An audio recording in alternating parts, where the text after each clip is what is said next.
The first time Elias Hart asked her to be someone she wasn't, Mara Moreno was balancing a silver tray of lemon tarts in the narrow service corridor behind the Hartwell Pavilion, where laughter echoed off marble like champagne poured over glass.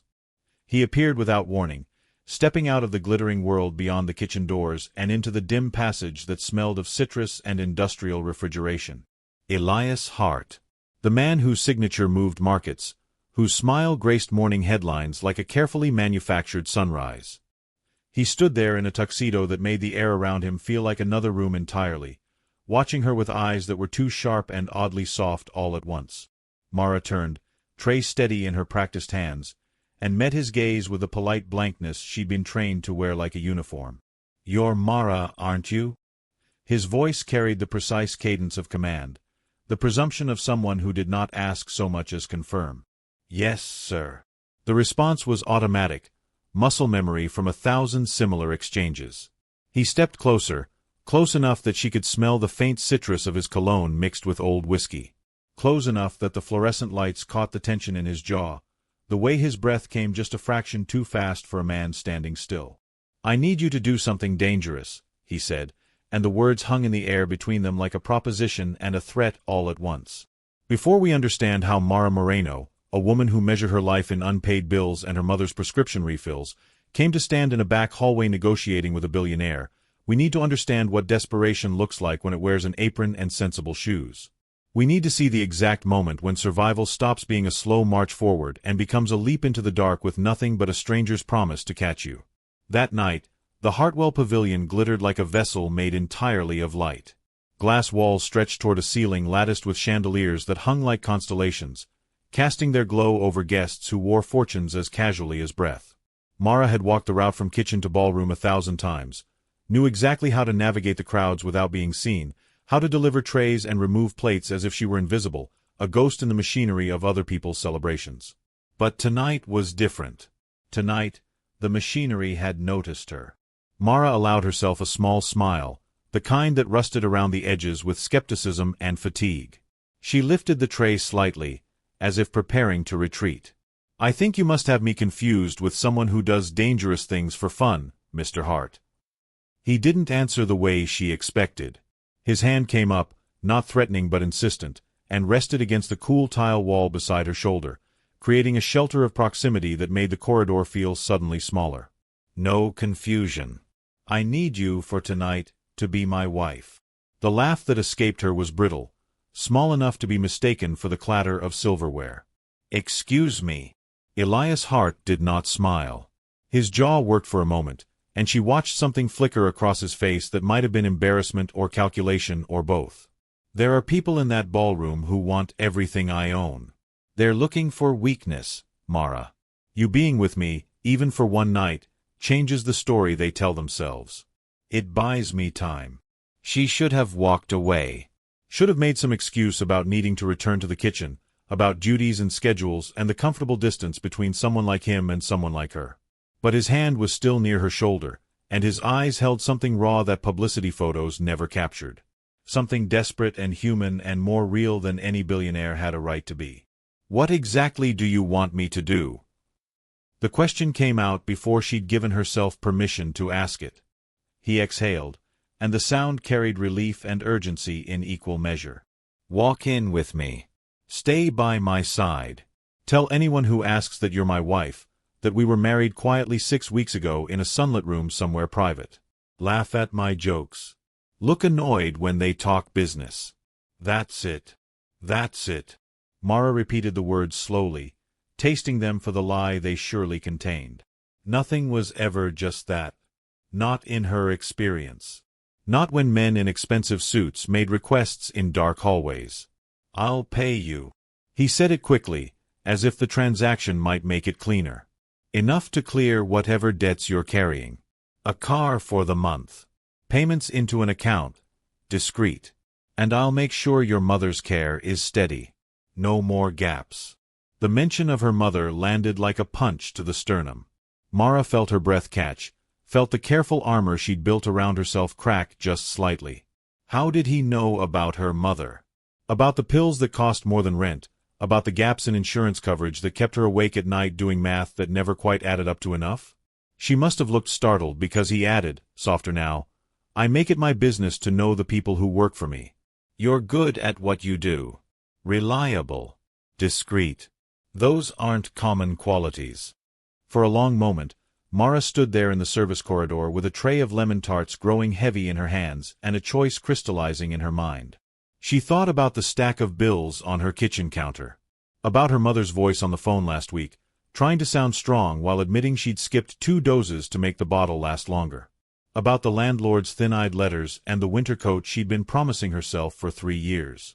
Survival had a persuasive voice. It sounded like her mother's breathing, labored and precious. It sounded like the radiator in her apartment that only worked when she kicked it. It sounded, in that moment, like Elias Hart offering her a way forward that didn't involve slowly drowning. "One night," she said finally, and watched his shoulders drop with relief. "One night," he agreed. Then, after a pause, "or longer, if you're willing. A month, maybe. Just until things stabilize." "And what do I tell people when they ask questions I don't know the answers to?" "Tell them the truth." He smiled then, a quick stunned thing that made him look younger. "That I'm difficult and obsessive and that you're still figuring out if you made the right choice. They'll believe that." She nodded slowly.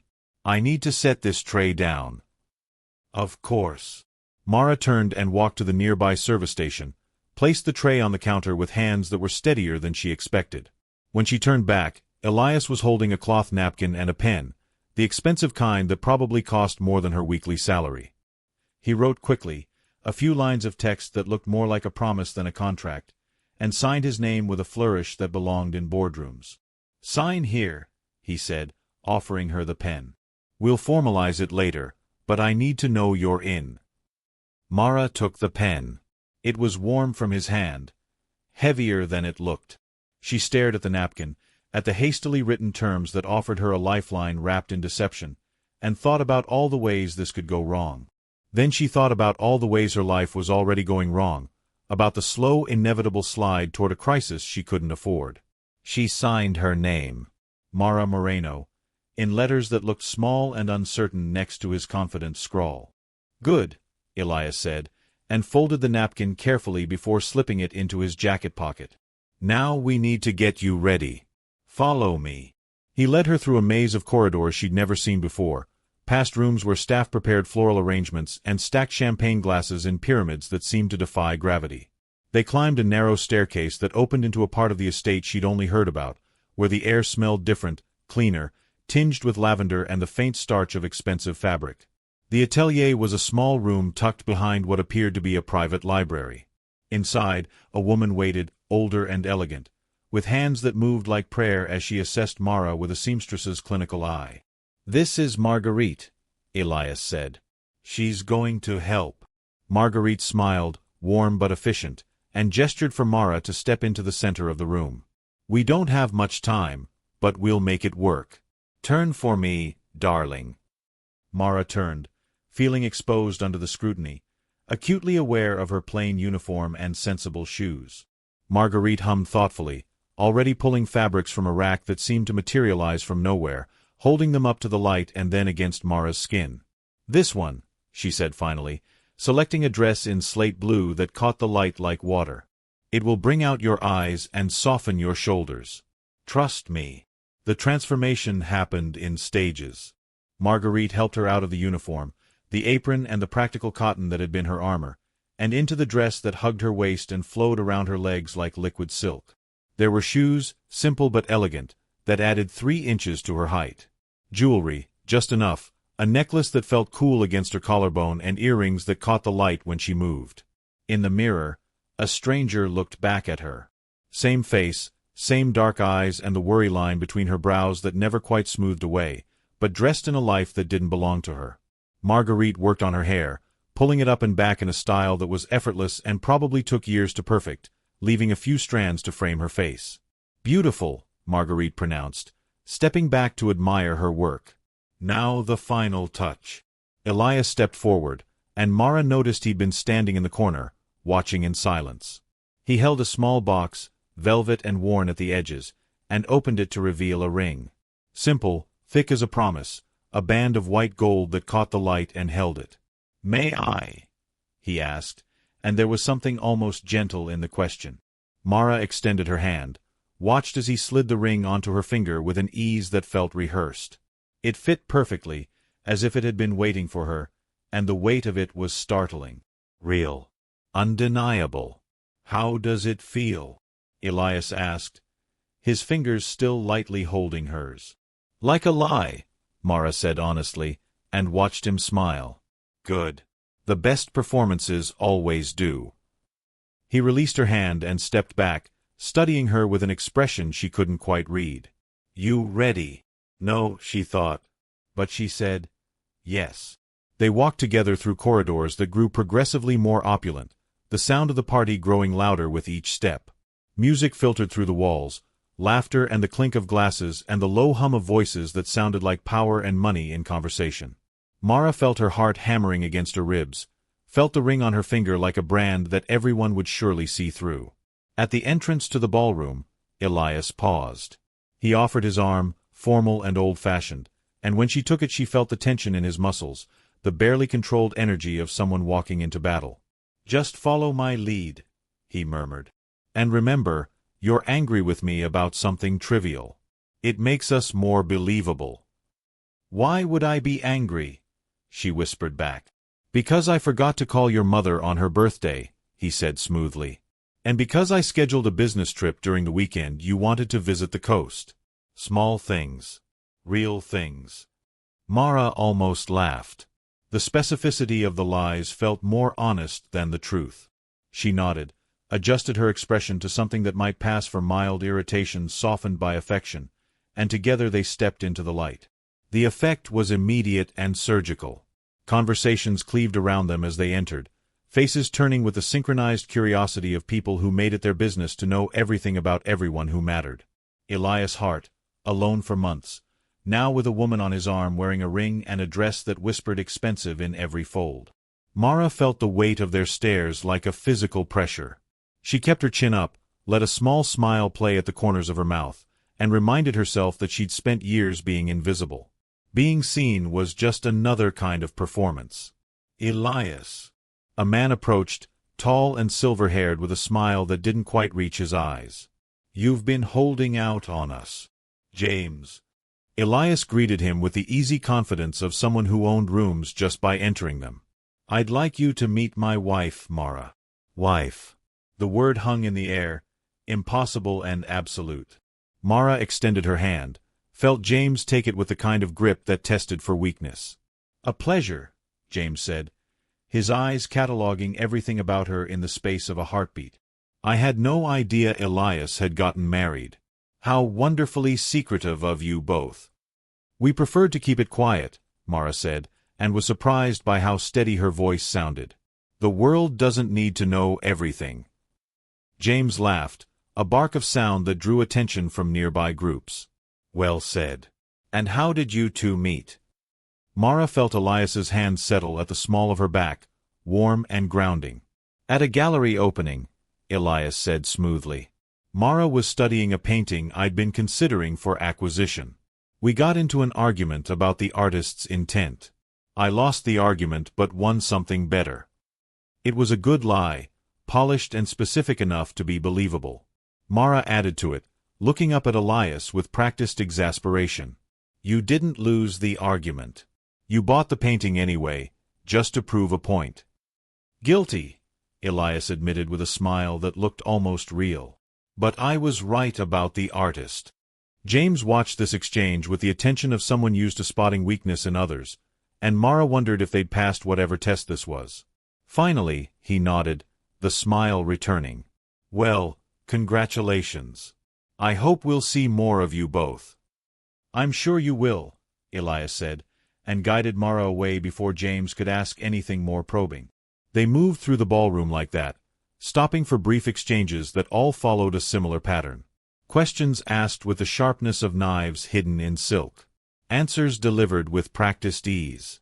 Mara learned to laugh at Elias's jokes, to touch his arm with casual familiarity, to play the role of a woman who knew him well enough to love him and be irritated by him in equal measure. And somewhere in the middle of it all, something strange happened. The performance started to feel less like a lie and more like a possibility. When Elias's hand found the small of her back, it felt protective rather than possessive. When he leaned close to whisper a warning about the next person approaching, his breath against her ear sent an unexpected shiver down her spine. When their eyes met across the rim of champagne glasses, there was a flicker of something that might have been recognition or conspiracy or the dangerous beginning of trust. The music shifted, something slower and more intimate, and couples began to drift toward the center of the ballroom where the floor had been cleared for dancing. Elias turned to her, hand extended in invitation. "Dance with me," he asked, and there was something in his voice that made it sound less like part of the performance and more like an actual question. Mara hesitated for only a moment before taking his hand. He led her onto the floor with the confidence of someone who'd learned to waltz in childhood, one hand settling at her waist while the other held hers with a gentleness that surprised her. They moved together, finding a rhythm that felt less practiced than it should have. "You're doing well," Elias murmured, close enough that only she could hear. "Better than I expected." "You expected me to fail?" Mara asked, tilting her head to look up at him. "I expected you to be nervous, to second-guess yourself. But you're not." "Oh, I'm terrified," she admitted with a small smile. "I'm just better at hiding it than you think." He studied her face, and in the shifting light of the chandeliers overhead, she saw something in his expression soften. "Thank you," he said quietly, "for doing this. I know it's not fair to ask." "Nothing's fair," Mara replied, the words coming out more honest than she'd intended. "But some things are necessary." They danced in silence for a while, the music swelling around them, and Mara let herself feel the strangeness of the moment. She was in the arms of a man who could buy and sell her entire life 100 times over, pretending to be his wife in front of people who probably spent more on dinner than she made in a month. It should have felt absurd. It should have felt demeaning. Instead, it felt like survival. Like a door opening in a wall she'd been pushing against for years. Like the first breath after being underwater too long. The song ended, and Elias stepped back with a small bow that was just formal enough to be playful. "I think we've made our point," he said. "Want to get some air?" "Please," Mara breathed, suddenly aware of how warm the room had become, how many eyes were still tracking their movements. He led her through a side door that opened onto a terrace overlooking gardens that stretched into darkness. The night air was cool against her skin, carrying the scent of jasmine and the distant sound of the city beyond the estate walls. Mara leaned against the stone balustrade, closing her eyes and letting the wind pull at the carefully arranged strands of her hair. "You okay?" Elias asked, standing beside her but not touching, giving her space to breathe. "I'm fine," she said. Then, after a pause, "Do they believe it? Do you think they bought it?" "James did. He's the one who matters most tonight. He's the one who's been circling, looking for an opening to make a move on the company. Now he'll have to recalculate." Mara opened her eyes, turning to look at him. In the moonlight, without the performance of the ballroom, Elias looked tired. The sharp edges of his jaw were softer here, the confidence in his eyes replaced by something more uncertain. "Why me?" she asked. "You could have asked anyone. Someone from your world. Someone who wouldn't need a crash course in how to hold champagne." Elias was quiet for a long moment, staring out at the gardens. When he spoke, his voice was lower, more careful. "Because everyone in my world has an agenda. They'd see this as an opportunity, a way in. You just need help with your mother's bills. That's honest. That's something I can work with." It should have stung, being reduced to her desperation like that. But Mara found she appreciated the bluntness. No pretense of romance, no suggestion that this was anything other than a transaction. It was cleaner that way. Safer. "How long do you think you'll need me?" she asked. "I don't know," he admitted. "A month, maybe longer. Until the board meeting. Until I can shore up the votes and close the gaps James is trying to exploit." "And what happens when people start digging? When they want proof of our wedding, our history?" "I have people who can build that proof. By tomorrow morning, there will be a marriage certificate, photographs from a private ceremony, witnesses who will swear they were there. "I told you, Mara, I'm good at this." She believed him. There was something almost sad in the admission, in the casual way he described constructing an entire false history. "You've done this before," she said. "Not with a wife, but with other things. Other lies. I've done what's necessary to survive in a world that rewards the best performance." He turned to face her, and in his eyes she saw a weariness that matched her own. "We're not that different, you and me. We both know what it's like to pretend to be something we're not just to get through the day." Mara wanted to argue, to point out all the vast and obvious differences between them. His wealth, her poverty. His power, her invisibility. His choices, her lack thereof. But in that moment, standing on a terrace in borrowed silk with a fake ring on her finger, she understood what he meant. They were both performing. They'd both learned to hide the raw, vulnerable parts of themselves behind carefully constructed masks. "What happens if I want out?" she asked. "If it gets to be too much?" "Then you tell me, and we end it. I'll make sure you're taken care of. The money, your mother's care, all of it. I'm asking you to play a part, Mara, not to sell your soul." She nodded slowly, turning the ring on her finger. It caught the moonlight, winking like a small star. "Okay," she said. "I'll stay. For now." "Thank you," Elias said again, and this time there was genuine relief in his voice. "I know I'm asking a lot." "You are," Mara agreed. Then, with a small smile, "But I'm expensive, so I guess it evens out." He laughed, a real sound that cracked the careful polish he wore like armor. "Fair enough." They stood together in comfortable silence, watching the garden sway in the breeze, and Mara let herself imagine what it might be like if this were real. If she were actually married to this complicated, guarded man who built lies for breakfast and wielded power like other people wielded ordinary tools. If this terrace and these gardens and this borrowed life could somehow become hers. The fantasy lasted only a moment before reality reasserted itself. This was a job. A very well-paid, very strange job, but a job nonetheless. She needed to remember that. Needed to keep the walls up, the distance maintained. Getting confused about what was real and what was performance would only lead to pain she couldn't afford. "We should go back in," Elias said finally. "Make a few more rounds, then leave early. Newlyweds eager to be alone, that sort of thing." "Right," Mara said, straightening her shoulders and letting the performance slide back into place like a second skin. "Let's do this." They returned to the ballroom, made their goodbyes with the appropriate mixture of reluctance and anticipation, and left through the main entrance where a car waited, sleek and black and utterly unlike anything Mara had ever ridden in.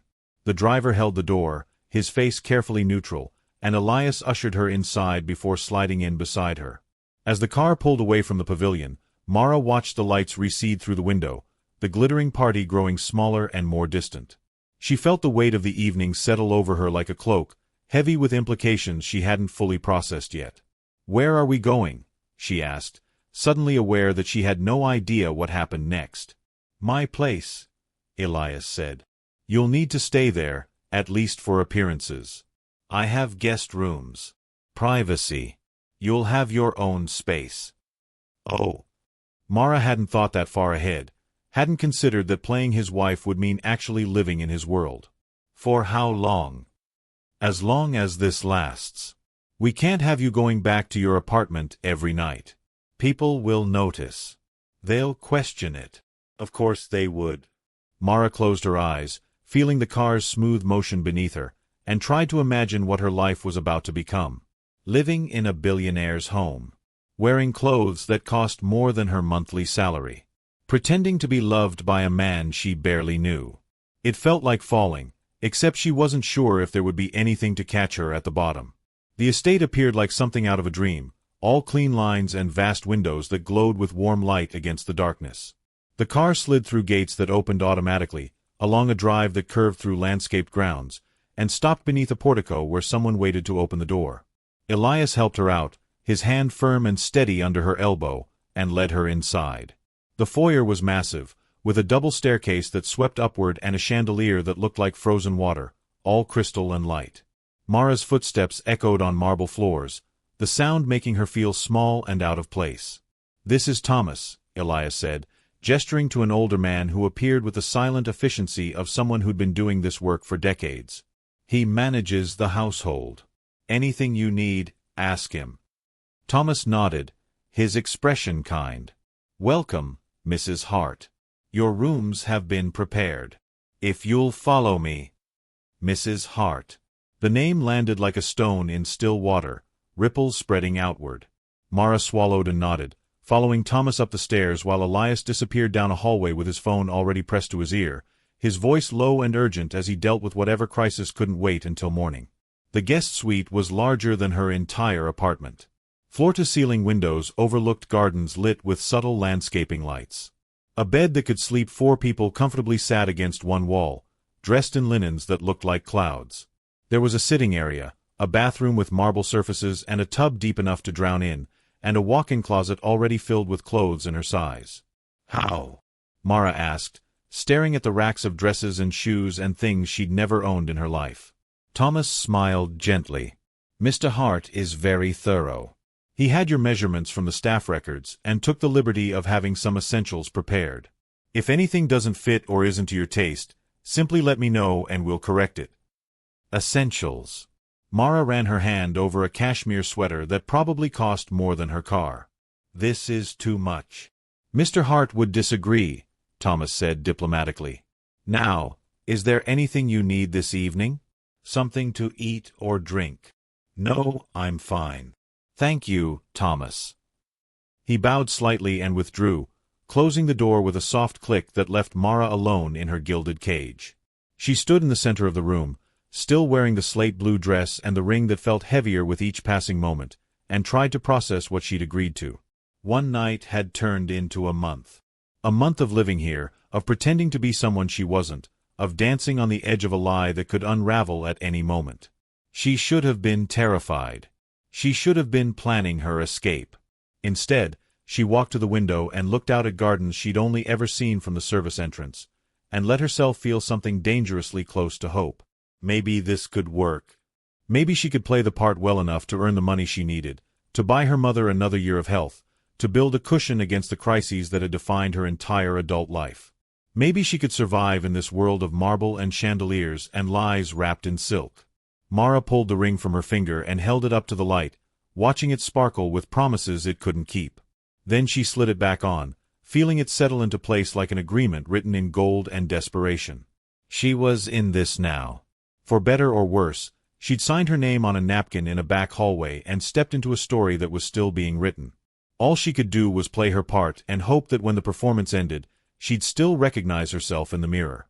The days that followed developed a rhythm that felt both surreal and surprisingly natural. Mara woke in the too large bed to sunlight streaming through windows that overlooked an impossible amount of green. She learned to navigate the house, to smile at the staff who treated her with the careful deference reserved for the mistress of the estate, to wear the clothes that appeared in her closet as if by magic. Elias was gone most days, disappeared into offices and meetings that ran the machinery of his empire. But in the evenings, he returned, and they performed their marriage for whoever might be watching. Dinners together in the formal dining room, conversation that grew easier with practice, small touches that were meant to look casual but always felt electric. He was teaching her the landscape of his life, the names and faces and feuds that shaped his world. She learned that James Whitmore was the rival to watch, the silver-haired man from the gala who smiled with shark teeth and patience.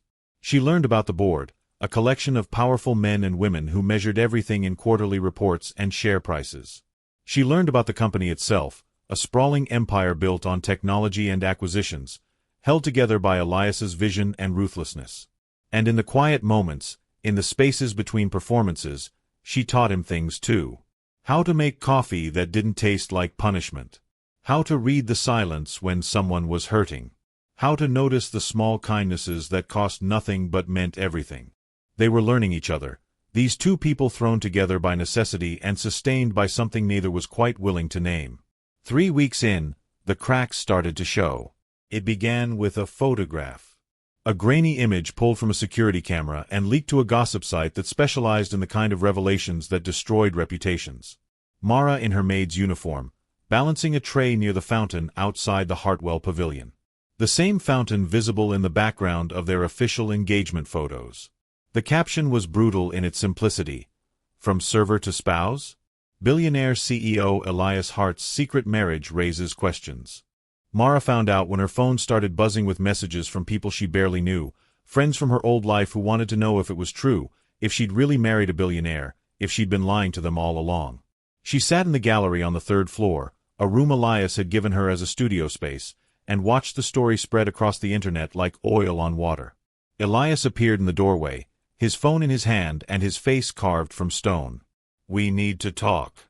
She set down the paintbrush she'd been holding, the canvas in front of her only half finished, and turned to face him. "I saw." "It's bad," he said flatly, walking into the room and closing the door behind him. "The board is freaking out. Investors are calling. People are asking questions we don't have good answers for." "What do you want me to do?" Mara asked, proud of how steady her voice remained even as her heart hammered against her ribs. "Nothing. You don't do anything. I'll handle this." He ran a hand through his hair, the gesture uncharacteristically agitated. "I have lawyers drafting statements. PR people spinning narratives. We'll shut this down. Will you?" Mara heard the edge in her own voice and didn't bother to soften it. "Or will you just dig us both deeper into this lie?" Elias looked at her then, really looked, and she saw the exhaustion in his eyes. "What do you want me to say, Mara? That I'm sorry? That I regret asking you to do this? I am sorry. But I can't undo it now." She stood, suddenly unable to sit still, and walked to the window. Outside, she could see photographers gathered at the gates, their cameras ready to capture anything that might be worth selling. She'd known this was a possibility. Had known that stepping into his world meant exposure, scrutiny, the weight of judgment from strangers who knew nothing about her. Knowing it and living it were very different things. "They're going to tear me apart," she said quietly. "You know that, right? They're going to dig up every mistake I've ever made, every bill I couldn't pay, every choice that looks bad in hindsight. And they're going to use it to destroy you." "Let them try," Elias said, and there was steel in his voice. "I've survived worse than gossip." "Have you?" Mara turned to face him, and in that moment, all the careful distance she'd maintained collapsed. "Because from where I'm standing, you look like a man who's never had to face the consequences of being poor and desperate and invisible. This is my life they're dissecting. My dignity." He flinched, and she saw the hit land. "You're right," he said after a long pause. "I can't understand what this feels like for you. But I can protect you. I can make sure you come out of this okay." "I don't want your protection," Mara shot back, surprised by the vehemence in her own voice. "I want the truth. I want to stop pretending and just be honest about what this is." "And what is this?" Elias asked, stepping closer. "Tell me, Mara. What are we doing here?" The question hung between them, weighted with implications neither was quite ready to touch. Mara opened her mouth to answer, to say something sharp about contracts and transactions and the difference between what they'd agreed to and what they'd become. But before she could speak, Elias's phone rang, shattering the moment. He answered with a terse greeting, listened for a moment, and his expression shifted from frustration to something colder and more calculated. "I'll be right there," he said, and ended the call. "What is it?" Mara asked. "Emergency board meeting. They want answers about the photo. About you." He looked at her, and for a moment she saw something vulnerable beneath the armor. "I have to go deal with this. But we're not done talking." "Okay." "Okay," Mara agreed, though she wasn't sure what else there was to say. He left, and the room felt emptier without him, the silence pressing in from all sides. Mara stood alone in the gallery surrounded by her half-finished paintings and the weight of a story that was spiraling beyond her control. She'd agreed to this. Had signed her name and taken the money and stepped into a role she'd thought she could play without losing herself. But standing here now, watching through the window as Elias's car disappeared down the drive, she realized how naive she'd been. This wasn't just a performance anymore. Somewhere between the first dance and the quiet dinners and the mornings when she'd found him making terrible coffee while humming under his breath, it had become something else. Something real and complicated and dangerous. And she had no idea how to survive it. The rain started that evening, soft at first and then insistent, drumming against the windows of the gallery like fingers asking to be let in. Mara stood at the easel, brush in hand, trying to translate the chaos in her chest into something visible, something she could control. The canvas was a mess of dark blues and grays, storm colors that matched the weather and her mood. She'd been painting for hours when she heard the door open behind her.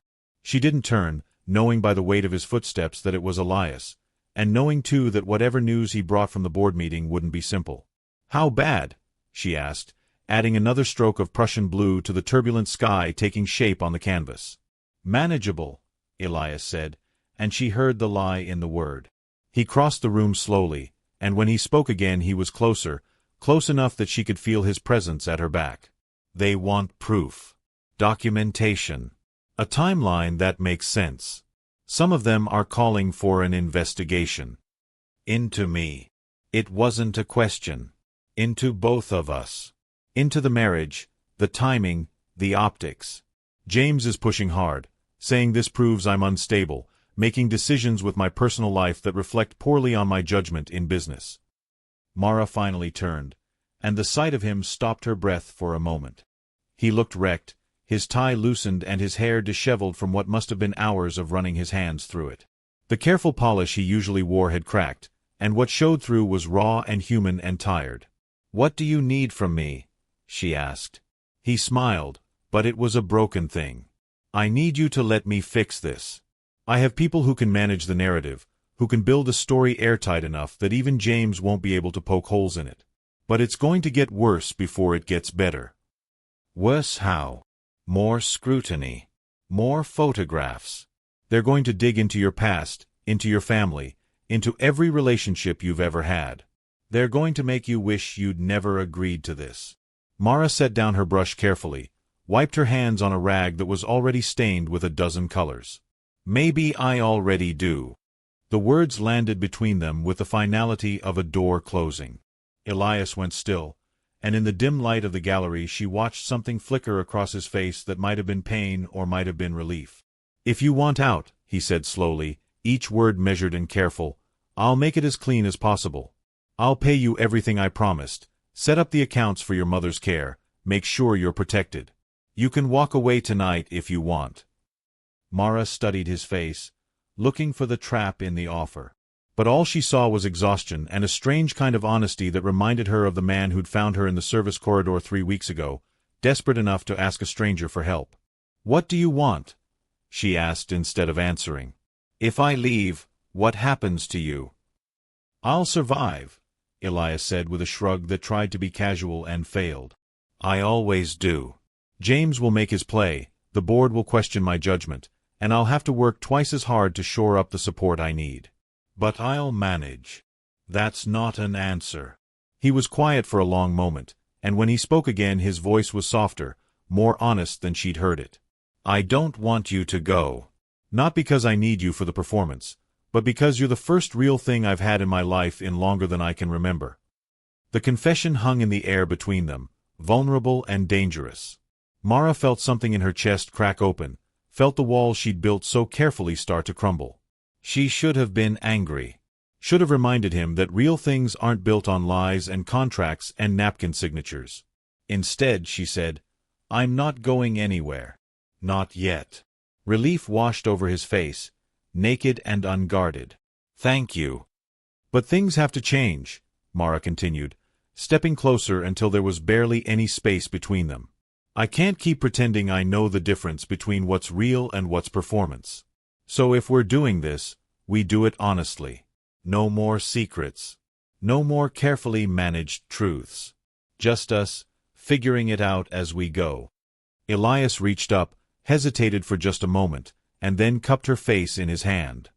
His palm was warm against her cheek, and she felt the slight tremor in his fingers that betrayed how much this cost him. "Just us," he repeated, and then he was kissing her.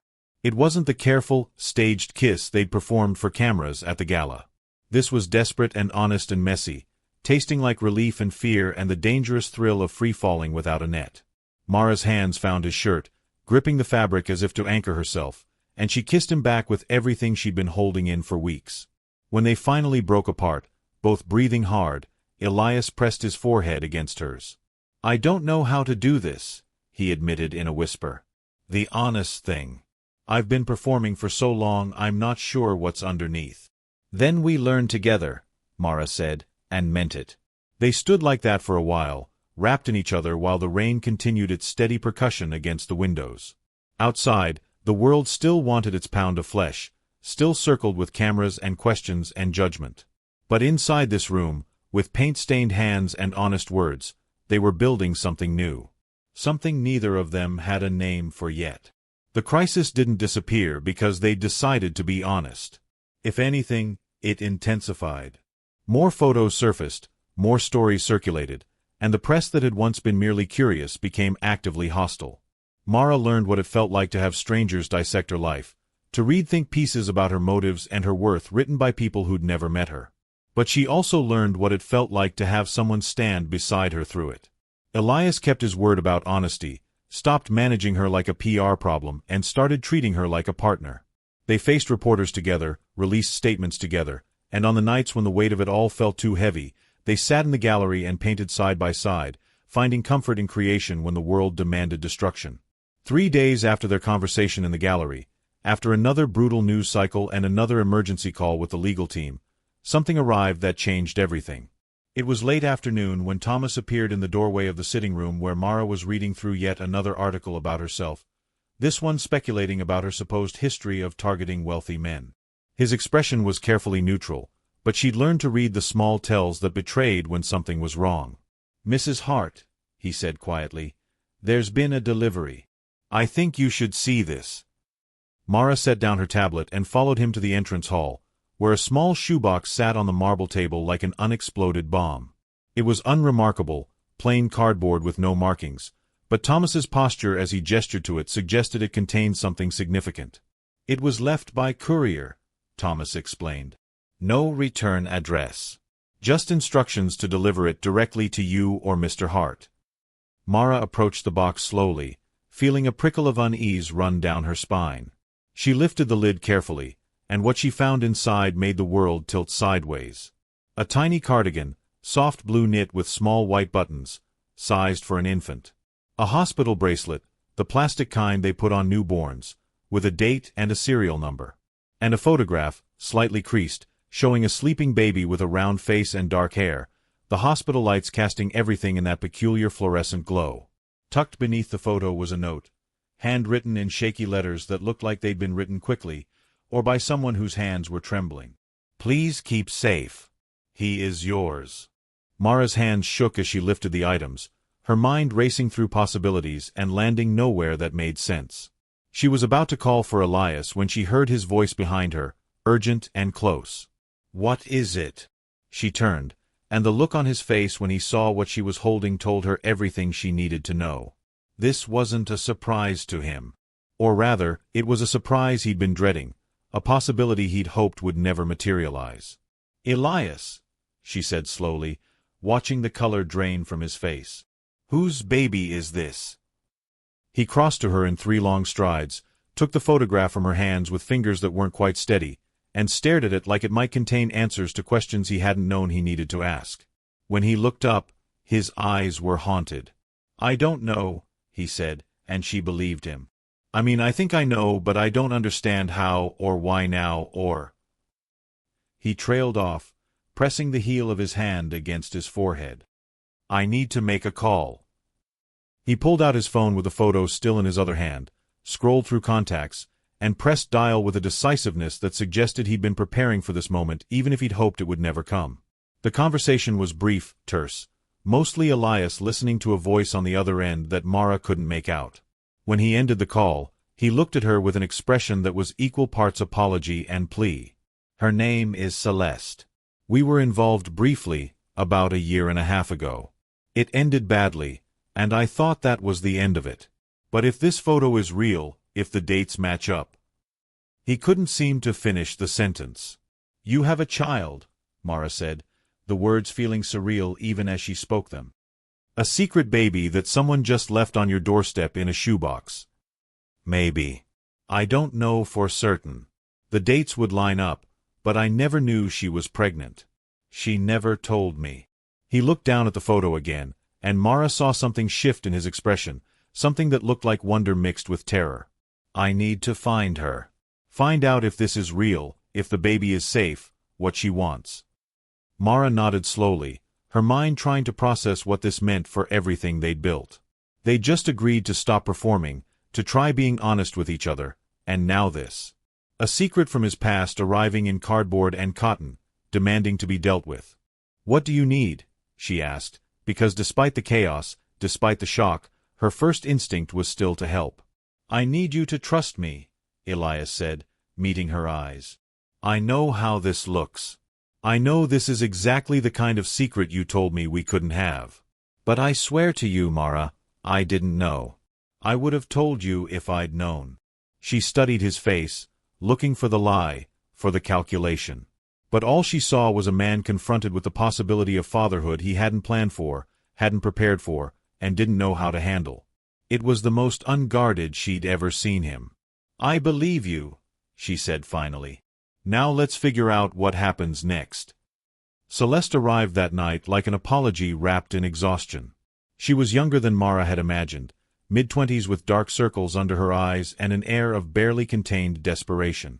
Thomas showed her into the library where Elias and Mara waited, and the young woman stood in the doorway looking like she might bolt at any moment. Thank you for seeing me, she said, her voice soft and frayed at the edges. Sit, Elias said, not unkindly, gesturing to one of the leather chairs. Please. Tell us what's going on. Celeste sat on the edge of the chair, her hands twisted together in her lap. She glanced at Mara, clearly uncertain about talking in front of a stranger, but Elias reached over and took Mara's hand in a gesture that spoke volumes about what she meant to him. This is my wife, Mara, he said. Whatever you need to say, you can say in front of her. The word wife still landed strangely in Mara's chest, but she squeezed his hand in support and waited for Celeste to speak. The baby is yours, Celeste said, directing the words at Elias.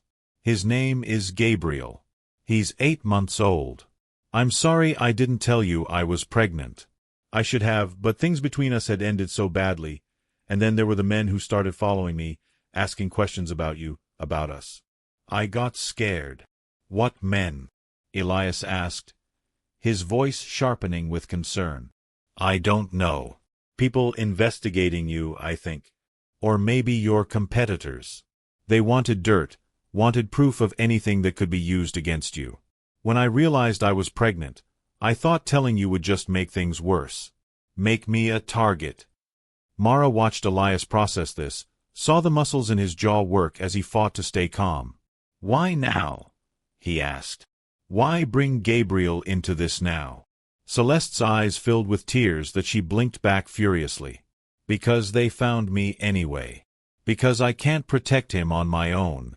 Because I'm terrified that someone is going to use him to hurt you, or hurt me, or... She broke down then, shoulders shaking with sobs that sounded like they'd been held in too long. Mara moved before she thought about it, crossing to Celeste and kneeling beside her chair. She took the younger woman's hand, feeling it tremble in hers. You're safe here, she said softly. Both of you. We'll figure this out. Celeste looked at her with red-rimmed eyes, surprised by the kindness. Why would you help me? I'm the woman who had your husband's baby. The irony wasn't lost on Mara. A few weeks ago, she'd been a maid pretending to be a wife. Now she was a pretend wife offering comfort to her fake husband's very real former lover who'd borne his very real child. The layers of deception and truth were dizzying. Because you need help, Mara said simply. And because that baby didn't ask for any of this. Elias was on his phone again, barking orders in the clipped tone he used for emergencies. Security to sweep the property, lawyers to start building a case for custody, investigators to find out who had been following Celeste and why. He was in crisis management mode, treating this like a hostile takeover instead of a family matter. But when he ended the calls and looked at Celeste again, his voice softened. Where is Gabriel now? With a friend. Someone I trust. But I can't keep asking people to hide him, and I can't keep running. I'm exhausted, Elias. I just want him to be safe. Bring him here, Elias said, the decision made in the space of a breath. Tonight. Both of you stay here where security can protect you, where we can figure out what we're dealing with.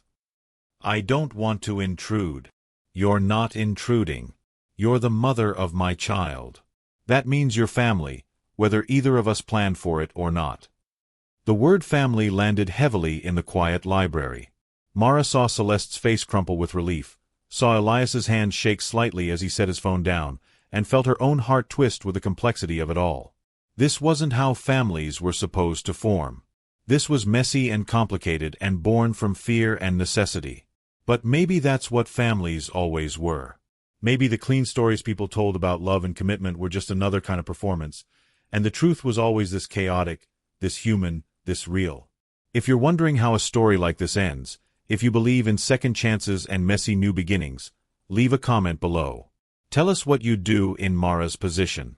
And don't forget to subscribe, because this story is just getting started. Gabriel arrived near midnight, a small bundle of sleeping warmth in Celeste's arms. Mara stood at the top of the stairs watching as Thomas helped bring in bags and supplies, watching as Elias stared at his son for the first time with an expression caught somewhere between awe and terror. The baby was beautiful in the way all babies are, with round cheeks and tiny fingers that curled reflexively even in sleep. He had Elias's dark hair and something in the shape of his eyes that was unmistakably familiar. Looking at him, no one could doubt whose child he was. Thomas, with his usual efficiency, had prepared a room next to one of the guest suites, and had somehow produced a crib and changing table and all the supplies an infant might need on impossibly short notice. Celeste settled Gabriel into the crib with practiced hands, and the baby stirred but didn't wake, making small sounds that were barely more than breaths. "Thank you," Celeste whispered when she emerged from the room, looking at Elias and Mara with exhaustion written in every line of her body. "I know this is strange. I know you didn't sign up for any of this. Get some rest," Elias said gently. "We'll talk more in the morning. Figure out what comes next." After Celeste had retreated to her room, Elias and Mara stood in the hallway in the strange quiet of the sleeping house. Through the half-open door, they could see Gabriel in the crib, his small chest rising and falling with the steady rhythm of infant sleep. "I have a son," Elias said, the words testing reality. "An 8-month-old son I didn't know existed until today." "You do," Mara confirmed, watching his profile in the dim light. "I don't know how to be a father." He said it like a confession, like admitting a weakness he'd spent his whole life learning to hide. "I don't know the first thing about taking care of a baby." "Neither do I," Mara said. "But I guess we'll learn." He turned to look at her then, and in his eyes she saw a question he was afraid to ask. "We." Mara thought about all the reasons she should walk away. This wasn't her child, wasn't her mess, wasn't what she'd signed up for when she'd agreed to pretend to be his wife. She could leave right now, take the money he'd promised her, and go back to her small apartment and her ordinary life where the biggest crisis was whether she could afford both groceries and the electric bill.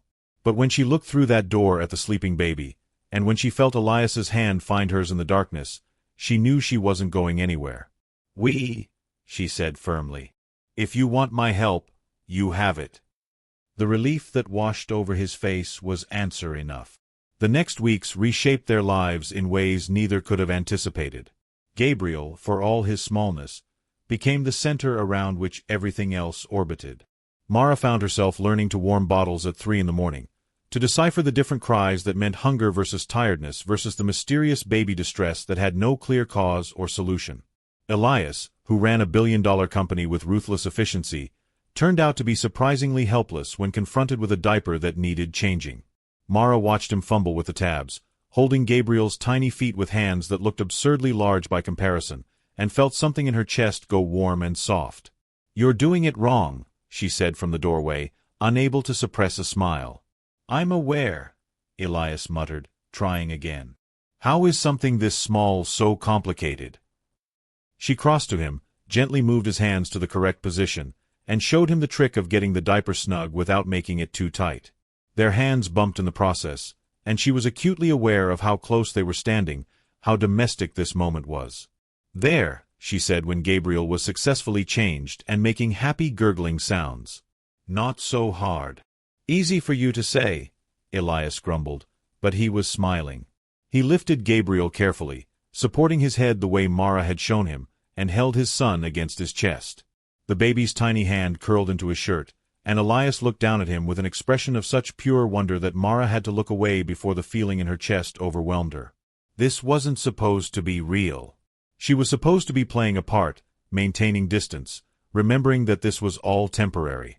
But watching Elias learn to be a father, watching him soften and stumble and try so hard to get it right, made it impossible to remember where the performance ended and the truth began.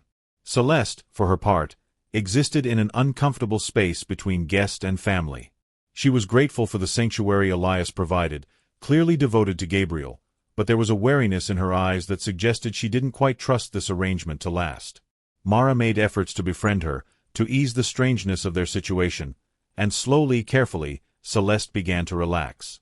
"You're not what I expected," Celeste said one afternoon while they sat in the garden watching Gabriel attempt to grab his own toes. "What did you expect?" Mara asked, genuinely curious. "Someone colder, I think. Someone who'd see me as a threat. The wife who'd want the inconvenient ex and her baby gone."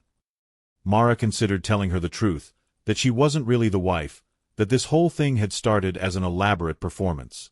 But the words stuck in her throat. Because somewhere along the way, it had stopped being entirely a performance. Somewhere between the first kiss and the midnight feedings and the quiet mornings when she and Elias drank coffee while Gabriel babbled between them, it had become real. "You're not a threat," Mara said instead. "You're Gabriel's mother. That makes you family, whether it's conventional or not."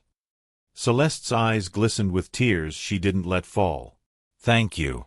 For being kind when you didn't have to be." "We're all just trying to survive," Mara said softly. "Might as well do it together." But while they were building this strange new family inside the walls of the estate, the world outside was sharpening its knives. The photo of Mara in her maid's uniform had been just the beginning. Now there were whispers about Celeste, about a secret baby, about Elias's judgment being compromised by personal chaos. James Whitmore, who'd been circling for months, finally made his move. The board meeting was scheduled for a Thursday morning, and Elias left the house before dawn with the grim determination of a man going to war. Mara wanted to go with him, to stand by his side the way they'd been doing for weeks, but he'd been firm. "This needs to be just me," he'd said while getting dressed in the dark, trying not to wake her. "They're going to question everything about our marriage, about my judgment, about my fitness to lead. You being there would just give them more ammunition." "I don't care," Mara had argued. "Let them question. We'll answer together." He'd kissed her then, soft and lingering, like a promise or a goodbye. "I need to know you're here with Gabriel. If this goes badly, if James succeeds in pushing me out, I need to know the people I care about are protected." So she'd stayed, pacing the library while Celeste played with Gabriel on a blanket spread across the floor, trying not to imagine all the ways this could fall apart. The call came 3 hours later. Elias's voice was tight with barely controlled fury. "They want an investigation.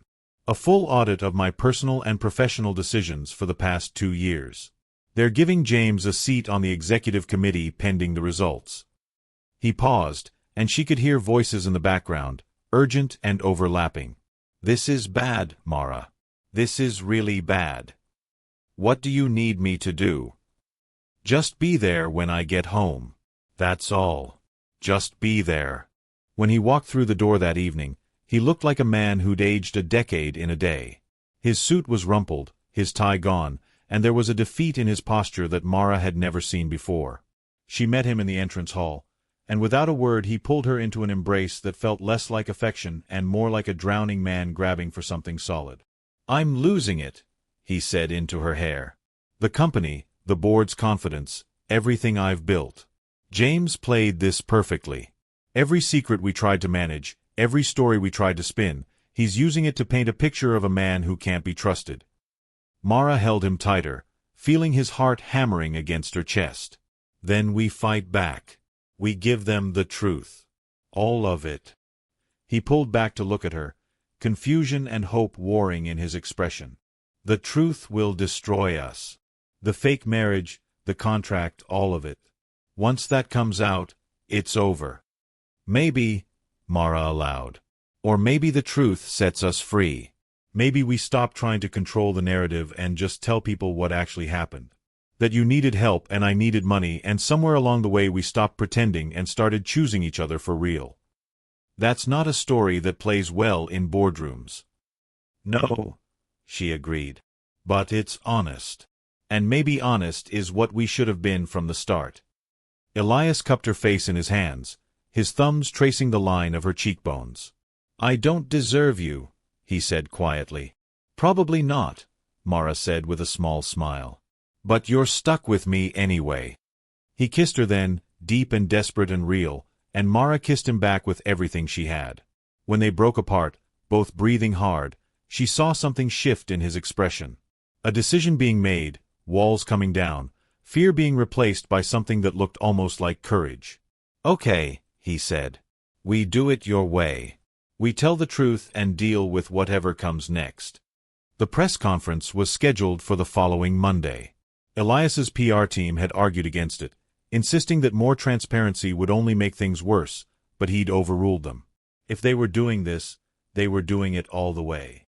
The night before, Mara stood in the gallery where this had all begun to shift, where the rain had fallen and Elias had kissed her and they decided to stop performing. She was painting again, trying to translate the chaos and clarity of the past weeks into something visual.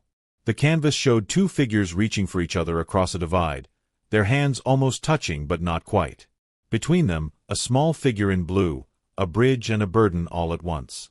She'd worked on it for hours, adding layers of color and shadow, trying to capture the complexity of what they'd become.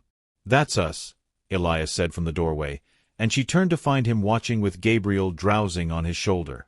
It is, Mara confirmed. All three of us. 4, if you count Celeste. He walked closer, careful not to jostle the sleeping baby, and studied the painting with an artist's eye despite having no formal training. It's beautiful. Sad and hopeful at the same time. That's what this feels like, Mara said. Like we're building something beautiful out of broken pieces. Are you scared? Elias asked. About tomorrow? Terrified, she admitted. But also relieved. I'm tired of lying, even when the lies are protecting us. I want to be able to tell the truth about who we are. And who are we? Mara set down her brush and crossed to him, placing her hand gently on Gabriel's back, feeling the steady rise and fall of his breathing. We're a family. An unconventional, complicated, messy family that nobody planned for. But a family nonetheless. Elias shifted Gabriel carefully and used his free hand to pull Mara close, the three of them standing together in the soft light of the gallery. I love you, he said, and the words sounded like they'd been pulled from somewhere deep and previously untouched. I know I'm supposed to say it differently, supposed to make it romantic and planned, but I can't wait.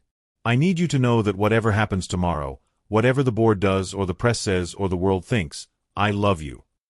Mara felt tears spring to her eyes, warm and unexpected. I love you too, she whispered. I think I have for a while now. I was just too scared to say it. They stood like that, wrapped around each other with Gabriel sleeping peacefully between them, and let the moments settle into their bones. Tomorrow they would face the cameras and the questions and the judgment of a world that wanted simple stories and clear villains. Tomorrow they would tell the truth and accept the consequences. But tonight, in this room that smelled of paint and possibility, they were just three people choosing each other against all logic and every odd. The press conference was chaos disguised as order. Cameras flashed like small explosions, reporters shouted questions over each other, and the air in the conference room felt electric with anticipation. Elias sat at the long table with Mara beside him, their hands clasped under the table where the cameras couldn't see but where they could feel each other's pulse. He'd rehearsed what he was going to say, but when he opened his mouth, the rehearsed words died and what came out was rawer, more honest. I've spent my entire career managing perception, Elias began, his voice carrying over the noise. Building narratives, controlling stories, making sure the world saw exactly what I wanted them to see. I'm good at it. I'm so good at it that I almost forgot there was a difference between the performance and the person underneath. The room had gone quiet, reporters leaning forward, sensing something different in the air. When I asked Mara Moreno to pretend to be my wife, it was supposed to be a business arrangement. I was facing a hostile takeover, needed to project stability, and she needed money for her mother's medical care. It was transactional, clean, easy to understand. He paused, squeezing Mara's hand. But somewhere between the first night and now, it stopped being a transaction. It became real. We fell in love. And that secret baby you've all been speculating about? He's mine. His name is Gabriel, and he's the best thing that's ever happened to me, even though I didn't know he existed until a few weeks ago. The questions exploded then, a cacophony of demands for details and clarification. Elias held up his hand, waiting for quiet. I'm not here to spin this into something palatable. I'm here to tell you the truth. Yes, our marriage started as a lie. Yes, I have a child from a previous relationship. Yes, my personal life has been messy and complicated and probably reflects poorly on my judgment. But I'm also here to tell you that I'm done apologizing for being human. I'm done pretending that successful people don't make mistakes or fall in love in unexpected ways or build families that don't look like the brochure. Mara felt her heart hammering, felt the weight of every eye in the room on them, and made a choice. She leaned forward to her own microphone. My name is Mara Moreno, she said clearly. Until a few weeks ago, I worked as a server at events for the Hartwell estate. I agreed to pretend to be Elias's wife because I was desperate. Because my mother was sick and I was drowning in debt and he offered me a lifeline. I'm not proud of starting a relationship based on deception. But I am proud of what we built from that deception. I'm proud that we chose honesty over performance. I'm proud that we're standing here telling you the truth even though it would be easier to keep lying.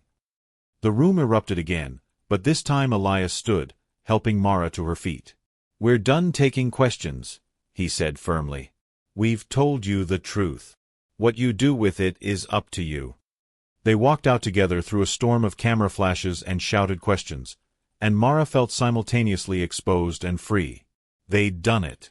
They'd told the truth. Whatever came next, at least it would be based on reality instead of carefully constructed fiction. The fallout was immediate and brutal. Half the board called for Elias's resignation.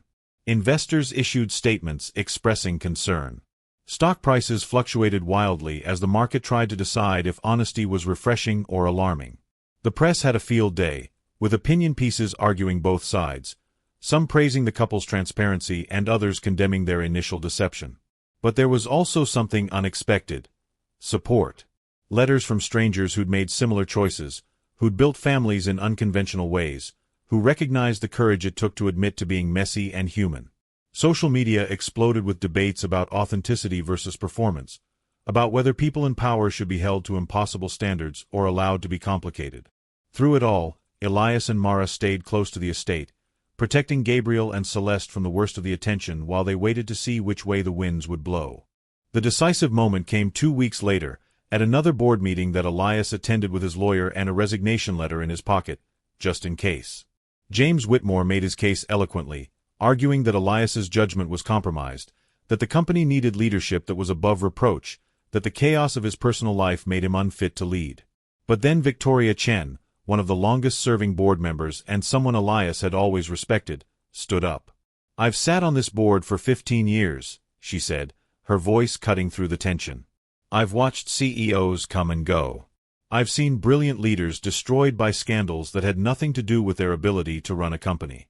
And I've seen mediocre leaders skate by because they were good at hiding their flaws instead of acknowledging them. She looked directly at Elias. What you did was unconventional. It was messy. It started from a place of deception. But you know what I saw in that press conference? I saw a man willing to risk everything to tell the truth. I saw someone who understood that integrity means admitting your mistakes, not pretending you don't make them. And that's the kind of leader I want running this company. The vote was close, closer than it should have been, but in the end, Elias kept his position. James's motion for removal failed by 3 votes, and the investigation was called off pending a probationary period where Elias would have to prove he could maintain the board's confidence. When he came home that evening, Mara was in the garden with Gabriel, helping the baby explore grass with his chubby hands while Celeste watched from a nearby bench. He stood at the window watching them, these three people who'd become his anchor, and felt something settle in his chest that might have been peace. Mara looked up, saw him standing there, and smiled. It was the kind of smile that held understanding and relief and love all tangled together. She said something to Celeste, then scooped up Gabriel and walked toward the house. By the time she reached him, he was already opening the door. "You kept your job," she said, reading it in his expression. "By 3 votes and the skin of my teeth," he confirmed. "But yes." "I'm proud of you," Mara said, shifting Gabriel to her hip. "Not for keeping the job, but for fighting for it honestly." The baby reached for Elias, making grabbing motions with his hands, and Elias took him gladly, pressing a kiss to his son's forehead. "Want to know what I realized in that boardroom?" he asked. "What?" "That none of it matters as much as this. The job, the company, the empire I've built. It all matters. But not as much as coming home to you and Gabriel. Not as much as building something real instead of something impressive." Mara's eyes glistened with tears. "That's very different from the man who asked me to be his fake wife in a service corridor." "That man was an idiot," Elias said with a smile. "This man knows better." The months that followed weren't easy. There were still board meetings that tested Elias's patience, still press that wanted to dissect their every move, still moments when the weight of public scrutiny felt crushing. But there were also small victories. Gabriel's first word, which was an approximation of "mama," that made Mara cry even though she wasn't technically his mother. Celeste finding her footing, deciding to go back to school with financial support from Elias, becoming less of a guest and more of a co-parent. The 4 of them learning to navigate the complex dynamics of their unconventional family. And through it all, Elias and Mara learned to build something neither had known they wanted. A partnership based not on contracts or necessity, but on choice. The choice to show up every day. The choice to be honest when it was hard. The choice to love each other not despite their flaws but alongside them.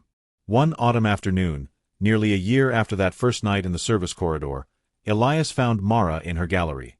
She was putting the finishing touches on a painting she'd been working on for months, and when he saw what it depicted, his breath caught. 2 figures under a wide sky, reaching for each other. Their hands were clasped now, no longer separated by distance. Between them, a small figure in blue held by both, connecting them. And around all 3, a golden light that suggested home. "It's finished," Mara said, setting down her brush and stepping back to assess her work. "I've been trying to get it right for so long, and I think it's finally done." "It's perfect," Elias said, coming to stand beside her. "What are you going to call it?" "Home," Mara said simply. "Because that's what this is. What we built. Not perfect, not conventional, but home." Elias wrapped his arm around her waist, pulling her close. Through the windows, they could see the garden where Celeste was teaching Gabriel to walk, his small legs wobbling as he took brave, unsteady steps between her outstretched hands. "I never thanked you properly," Elias said quietly. "For what?" "For saying yes that night. For taking a chance on a stranger with a ridiculous request. For staying when you could have left. For choosing this, choosing us, even when it was hard." Mara leaned into him, feeling the solid warmth of his body against hers. "You gave me something too," she said. "A life I never would have had otherwise. Not just the money or the house or the security. You gave me a family. You gave me you." They stood like that for a long while, watching through the window as their son took his first independent steps, wobbling and triumphant and cheered on by the mother who'd borne him and the woman who'd chosen to love him. Watching as Celeste looked up and waved, including them in the celebration even from a distance. "This is the part where people expect a perfect ending," Mara said. "Where we ride off into the sunset and everything is magically fixed." "But that's not how life works," Elias finished. "No. Life is messy and complicated and we'll probably keep making mistakes." "Definitely will," he agreed with a smile. "But we'll make them together," Mara said. "And we'll be honest about them. And we'll keep choosing each other every day, for as long as it works." "For as long as it works," Elias repeated, and it sounded like a vow. Later that evening, after Gabriel had been put to bed and Celeste had retreated to her room to study, Elias and Mara sat together in the library. He produced a small box, velvet and new, and handed it to her with a nervous energy she rarely saw from him. "What's this?" Mara asked. "Open it." Inside was a ring.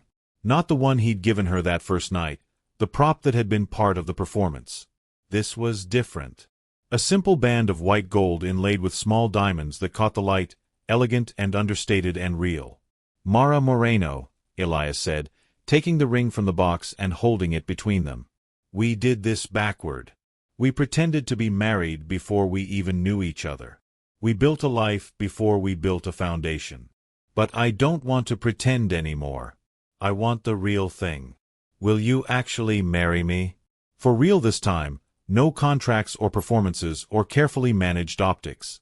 Just us, choosing each other." Mara felt tears spill over, warm against her cheeks.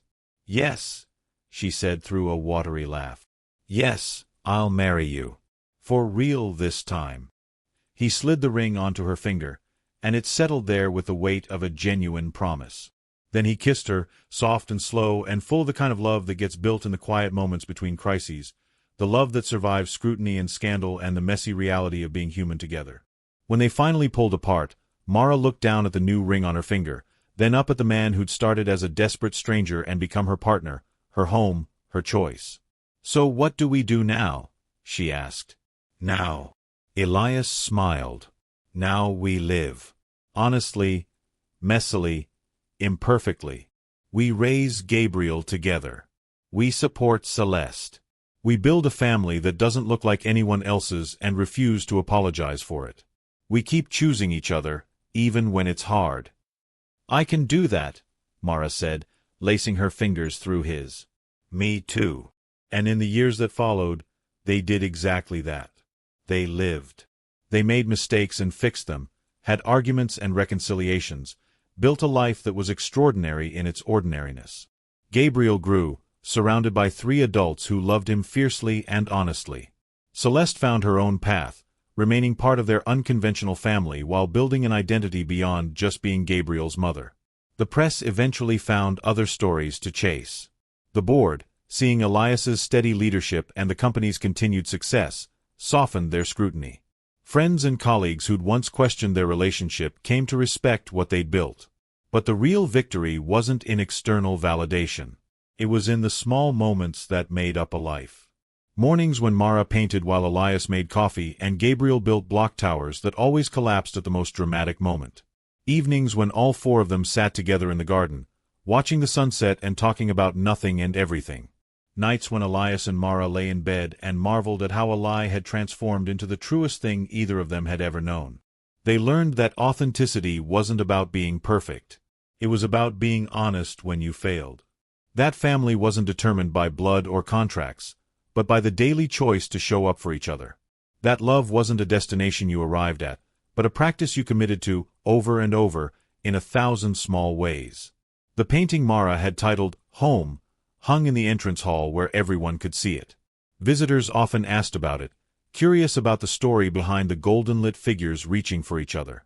Mara would smile and tell them it was about building something beautiful from broken pieces. About choosing each other when you didn't have to. About the courage it takes to be honest when lying would be easier. She never told them the whole story. Some truths were too complex, too layered, too intimately theirs to share with strangers. But she'd captured the essence of it in paint and gold leaf, and that was enough. On Gabriel's 3rd birthday, the household gathered in the garden for a small celebration. Just the 4 of them and a few close friends, nothing like the massive galas Elias used to throw. There was cake and laughter and Gabriel's pure joy at being the center of attention. As the afternoon sun slanted long across the grass and Gabriel dozed in Celeste's arms, exhausted from excitement, Elias pulled Mara aside. "Happy?" he asked, wrapping his arms around her from behind. Mara leaned back against his chest, watching their small, strange, perfect family. "Incredibly. Even though this isn't how you imagined your life would go." "Especially because of that," Mara said. "The best things never are." He pressed a kiss to her temple, and they stood together as the light turned gold and the day softened into evening. Around them, the life they'd built hummed with quiet contentment. Not perfect, never perfect, but real and honest and theirs. If this story moved you, if you believe in the power of second chances and choosing love over fear, hit that like button. Share this with someone who needs to hear that messy beginnings can lead to beautiful endings. And subscribe to our channel, because the best stories are always the ones that remind us we're all just trying to build something real in a world that often rewards the performance. The moral woven through Mara and Elias's story isn't complicated, but it's profound. Authenticity will always be more valuable than perfection. The courage to be honest, especially when you've made mistakes, is the foundation of real connection. Family isn't defined by how it begins, but by the daily choice to show up, to love, and to be present through the mess. And sometimes the most beautiful homes are built from the broken pieces we're brave enough to offer each other. Years later, when people asked how they made it work, how a relationship that started with such deception could transform into something lasting, Mara and Elias would share a look that held volumes. "We stopped performing," Mara would say. "We chose honesty over comfort," Elias would add. And together, they'd say what they'd learned in those early days when a maid became a wife, became a mother, became simply herself. We chose each other. Every day. Even when it was hard. Especially when it was hard. That choice, repeated in 1,000 small moments, was the secret. Not perfection, not a fairy tale transformation, just the stubborn, beautiful decision to keep choosing love when fear would be easier. And in the end, that choice made all the difference.